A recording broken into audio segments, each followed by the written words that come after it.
Hi there, I'm Jim Zirin. Welcome back for more conversations. The New York City Police Department is the largest municipal police force in the nation, with almost 37,000 officers. With us is Police Commissioner James P. O'Neill. Jimmy O'Neill was appointed as New York City's 43rd Police Commissioner in September 2016. He had been 33 years on the job as a police officer. On his watch, New York City has seen a continuation of lower crime and homicide rates, a thwarting of terrorist attacks, and a renewed commitment to improve police-community relations. On its face, a great record, but there are lingering public questions about the NYPD disciplinary system, inadequate allocation of resources to the sex crimes unit, and the department's relationship with the Civilian Complaint Review Board. I'm privileged to welcome Commissioner O'Neill to the program. Thank you so much for your service, and thank you for being here. Let's start with the state of crime in the city. Good news. Yeah, it continues to be good news. 2017 was a very good year for the city. We ended up with 292 homicides, about 790 shootings, and we were down in overall index crime. I think it's about 4.5%.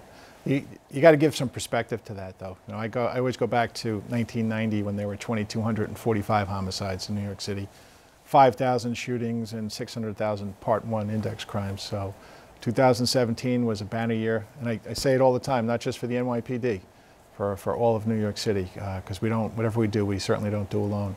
And we're through the first quarter, working 2 weeks into April.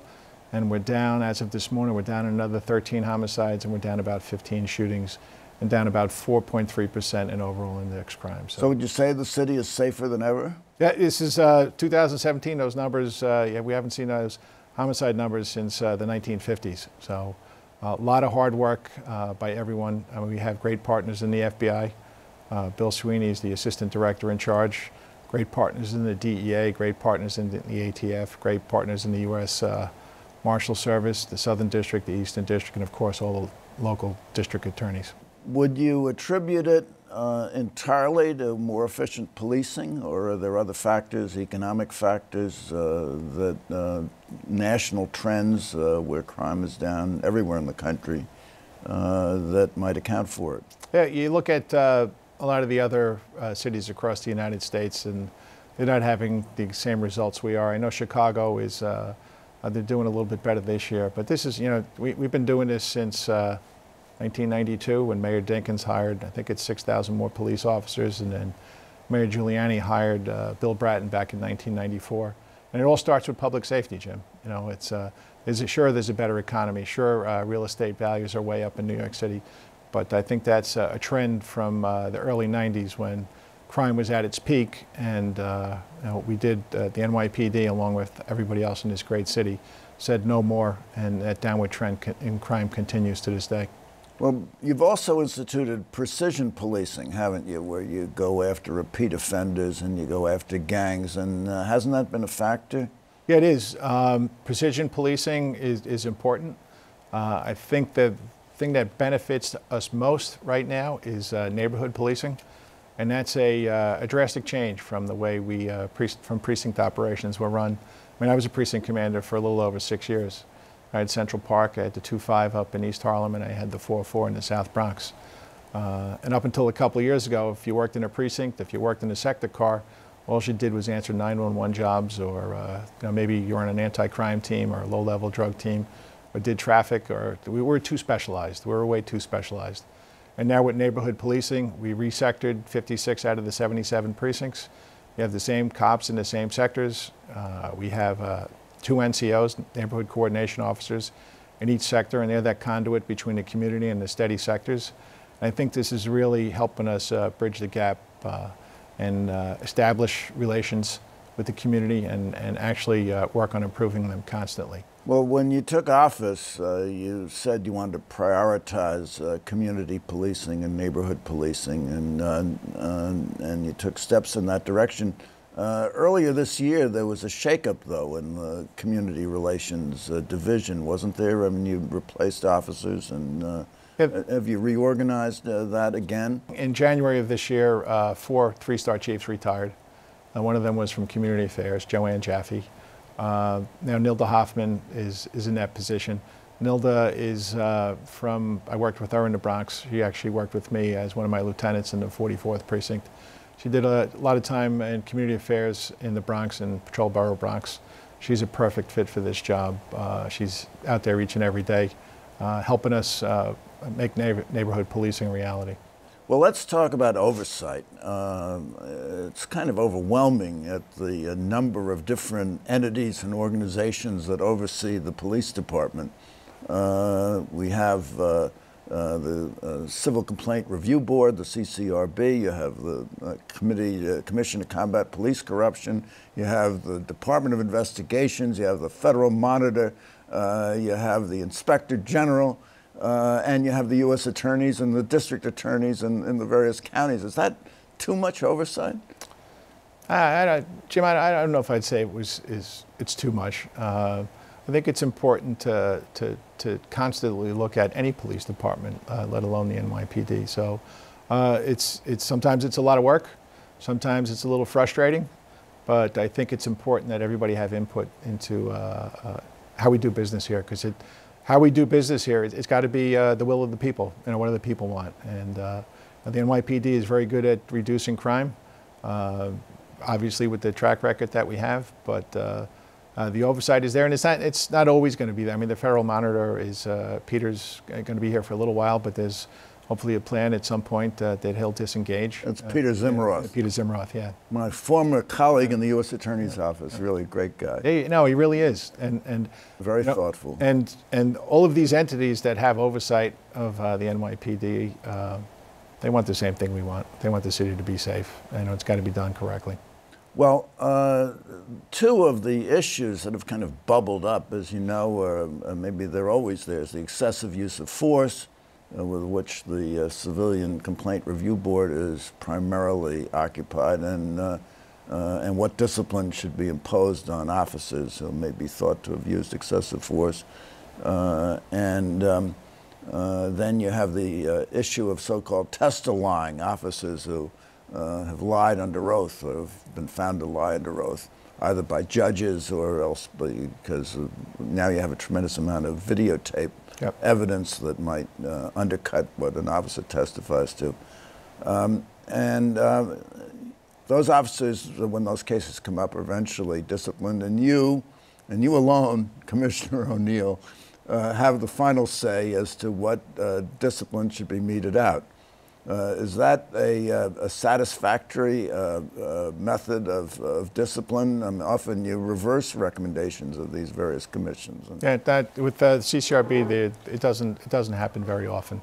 I sit at, and I am the final arbiter of discipline for police officers. I have 36 years experience in the police department, and I think that's the way it needs to be. I think we have a decent relationship with the Civilian Complaint Review Board. There's been a change in leadership over there, and since my tenure is 19 months now, I'm not a person that let me see would be the right way to. I'm not a person of conflict. I like resolution. I like collaboration. I like working together. And again, this all goes back to what we're looking to do. We're trying to make the city safer, and we're trying to make us a better police department. You're never going to hear me say that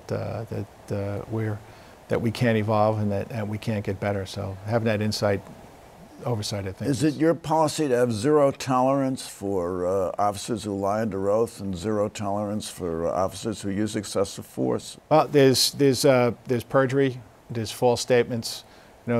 Zero tolerance is a tough word. People become police officers to make a difference and to do good and to make people safe.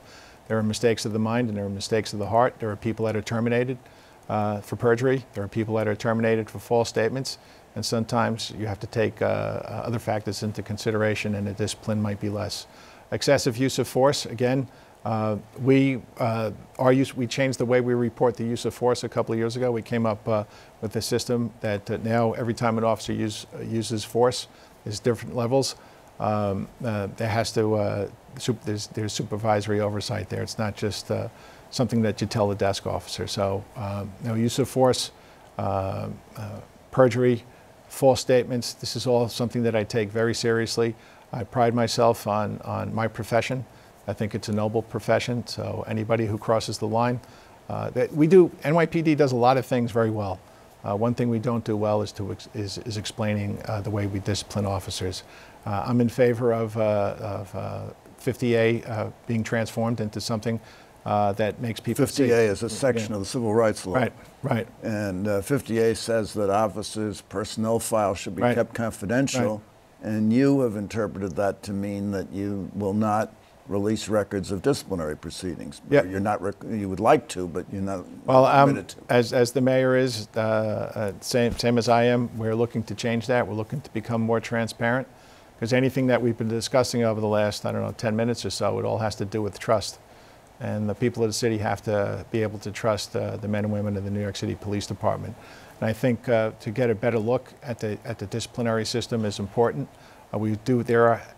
There does have to be safeguards in place. Now, policing is not a profession that's easy. We won't want to throw all those records out there, because there's a possibility of retribution, so we have to be careful about what we release. But I think we're on the path now. 50A, hopefully at some point through the legislation, will be changed, but we're on the path now to try to do something to let people know that the disciplinary system is vibrant, it's thoughtful, it's fair, and it's comprehensive. So over the next couple of weeks or months, you'll see some more information coming out. So right now, as it exists, if there's a public trial, a departmental trial of a police officer, and there's a finding of wrongdoing, all that's public, but the public doesn't know what the ultimate disposition was. Isn't that right? No, and that's important. But again, it has to be balanced.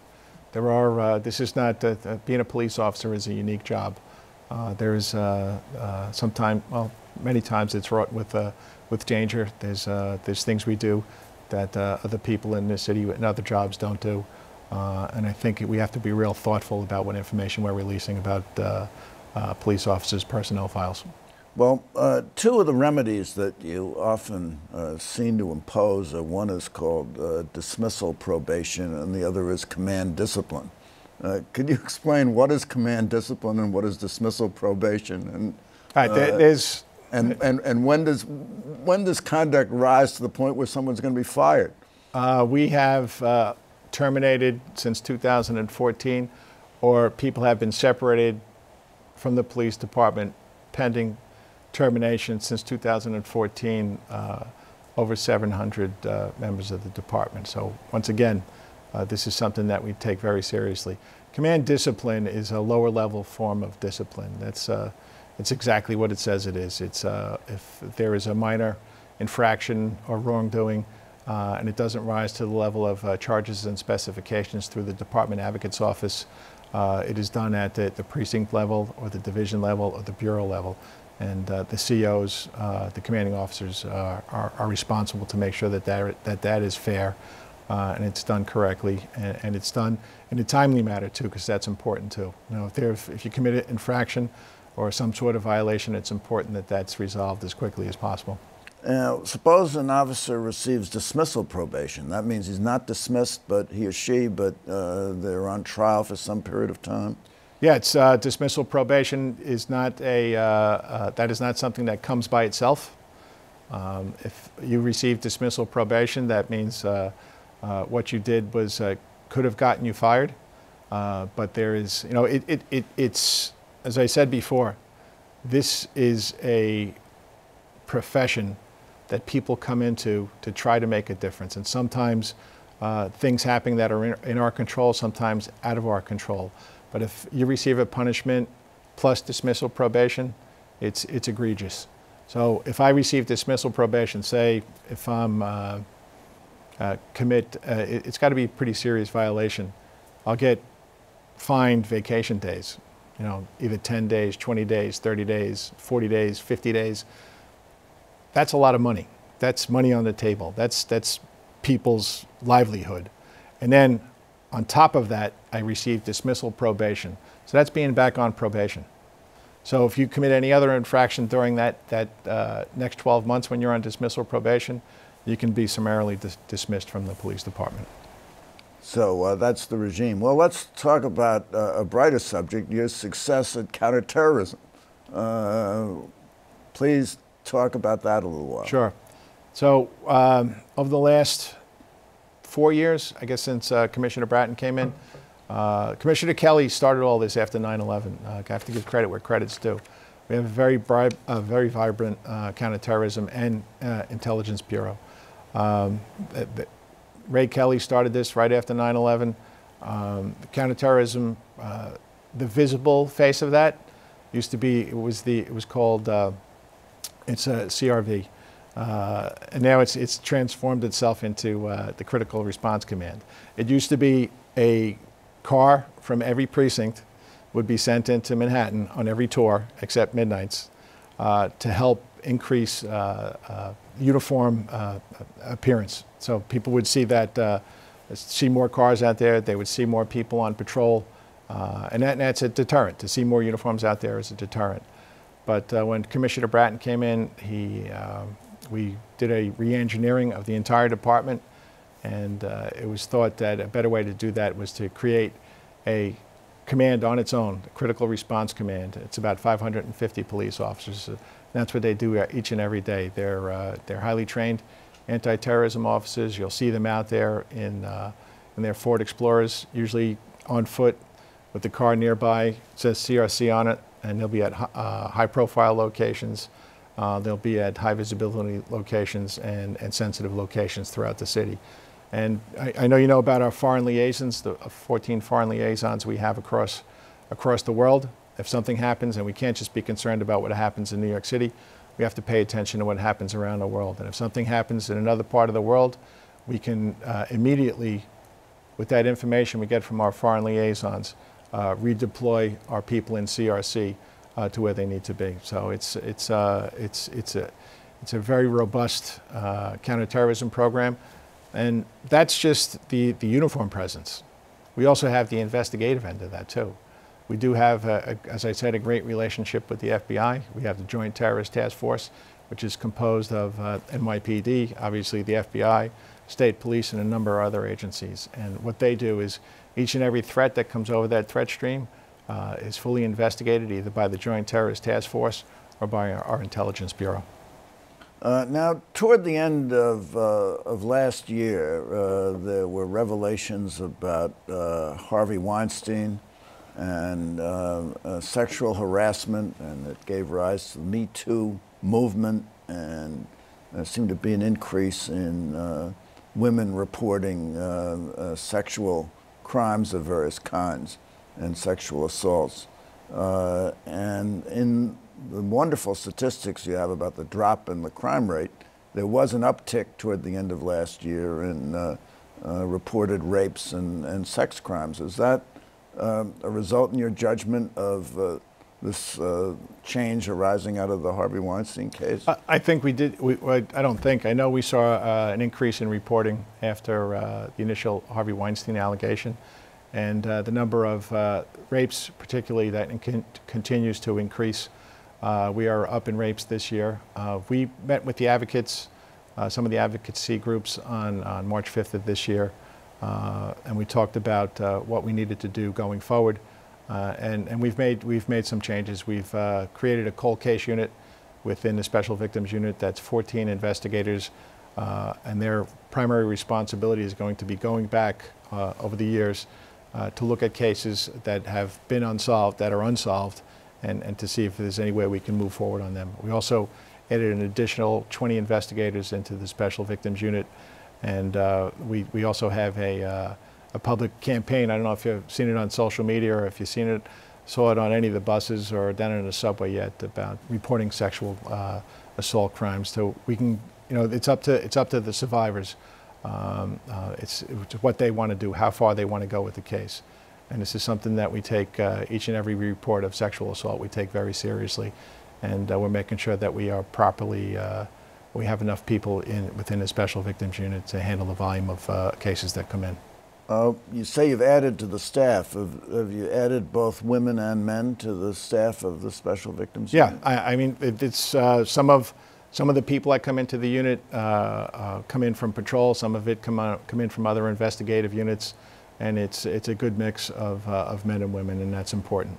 And when you're in the special victims unit, you do receive additional training to make sure that you have the sensitivities to help the victims of sexual assault. So how does that happen? Are these all police officers, or are they detectives, or what is the rank typically of officers in the special victims unit? Some come in as police officers, and it's called a career path, and then if they do a good job after 18 months, they'll get a detective shield. And some come in as detectives from maybe precinct detective units or other units where the people are assigned or have the detective. And then rank. as soon as they come in, they receive special training? Yes, they do. And how long is the training program? There's a couple of weeks. There's a couple different programs that they go through, and it's important that they do that, because this is helping survivors of sexual assault is it's something that has to be done with great sensitivity, and we have to make sure that we help them recover.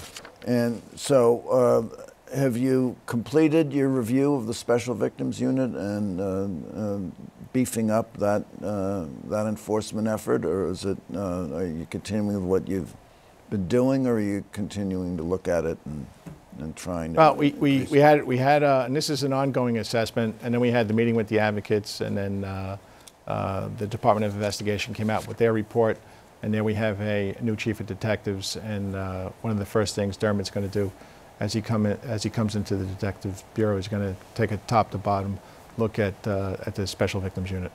Now, Commissioner, a number of the areas where there has been alleged an excessive use of force and resulted in fatality, it involves someone who appeared to be mentally deranged or emotionally disturbed.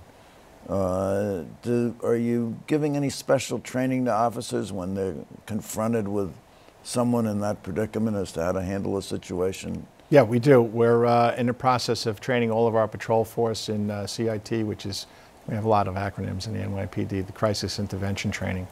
It's a 4-day training program. I think we're up to about 7,000 people within the police department. I have to double check that number. Eventually, we're looking to get all police officers trained in CIT, especially the supervisors and especially the people on patrol. And crisis intervention, so they're really being trained in how to reverse a threatening situation without the use of excessive force. There is a tactical component, of course, but it's more recognition of what you might be dealing with on the street. And I think it's important that police officers have the ability to make that assessment. We also have a co-response unit that we use to proactively go out with their partners from the Department of Mental Health and make visits around the city. So it's this is something, again, that we take very seriously, and we want to make sure that we keep our police officers safe, and we want to keep the people of the city safe. So you are sailing, it would appear, on a very even keel. What keeps you up at night? What worries you about the NYPD? I'm a born worrier. Never been a good sleeper, but that's okay. I'm lucky to have this job. I work with great people each and every day. I'm proud of the work that they do, and I'm also, I love being a New Yorker. All 8.5 million people, I think, appreciate the good work that's done each and every day by the police officers that, 24 hours a day, 7 days a week, 365 days a year are out there keeping the city safe. So a lot of things keep me up at night, but that's okay. It comes with the territory. Good. Now, under the federal monitoring program, every officer is to have a body camera by 2019. Isn't that right? The monitor has a pilot program of about 1,200 cameras in 20 precincts, if I'm not mistaken. We saw the effectiveness of body-worn cameras and how police officers actually are embracing that technology. So it's we took it upon ourselves, the NYPD, to make sure that all police officers on patrol, in transit and housing, have a body-worn camera by the end of 2018. By the end of 2018? The end of 2018. This year. Well, and you think it's effective to have it? Yeah, I think it is. I think it does a lot of things. It it helps keeps our cops safe. I think it's a de-escalator for the public and for the police, and there's some objectivity. You know, it does seem that every incident that happens in New York City, there's a videotape of it, but with body-worn cameras, there's a better chance that it'll be from start to finish. You'll get to see the whole incident, not just certain segments of the incident. So I have a question for you, Commissioner O'Neill, as we close the program. Do you think the NYPD is getting too much oversight, not enough oversight, or are you happy with the oversight you have? I knew that would make Thanks, Jim. you smile. Thanks for that question. But you know, I think the NYPD in the city is in a good place, and I think the more people actually see what we do, how we operate, the more transparent we become, I think people will have more trust in the NYPD. Commissioner O'Neill, thank you so much for coming by. Okay, thanks, Jim. Anytime. And thank you. And thank you for coming by. Tune in next week for more conversations. I'm Jim Zirin. Take care and all the best.